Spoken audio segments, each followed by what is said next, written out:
Hindi lahat ng bituin ay ipinanganak sa liwanag.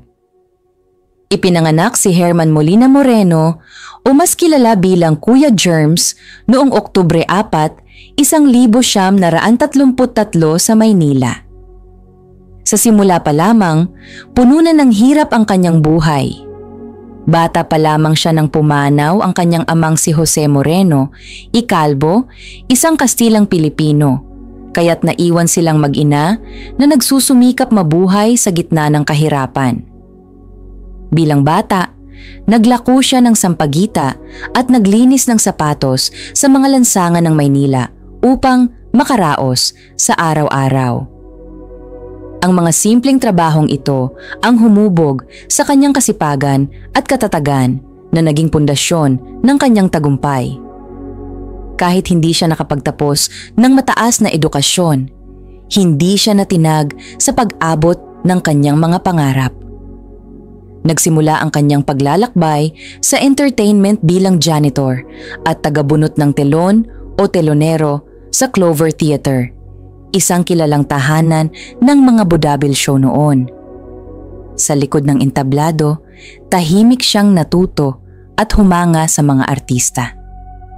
Hindi naglaon, naging extra siya sa mga pelikula. Kahit maliit na papel, buong puso niyang tinanggap. Dahil sa kanyang likas na talento at determinasyon, unti-unti siyang nakilala. Naging host siya sa mga stage show at programa sa radyo, hanggang sa madiskubre ng mga television producer ang kanyang husay at karisma.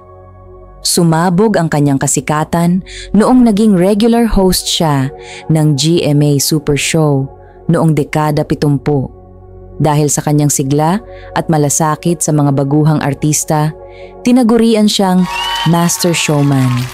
Noong dekada 80, inilunsad niya ang That's Entertainment, isang araw-araw na youth-oriented show na naging tulay ng tagumpay ng daan-daang bituin tulad nina Judy Ann Santos, Lea Salonga at Piolo Pascual. Hindi lamang siya nagpaligaya sa entablado, kundi naging ama rin siya sa maraming nangangarap na artista. Hanggang sa kanyang pagpanaw noong 2016, si Kuya Germs ay nanatiling haligi ng showbiz. Isang tao na hindi lamang nagtagumpay para sa sarili, kundi para rin sa iba.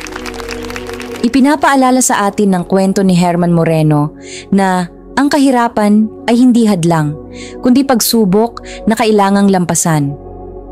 Sa sipag, tiyaga at pagmamahal sa pangarap, walang imposible.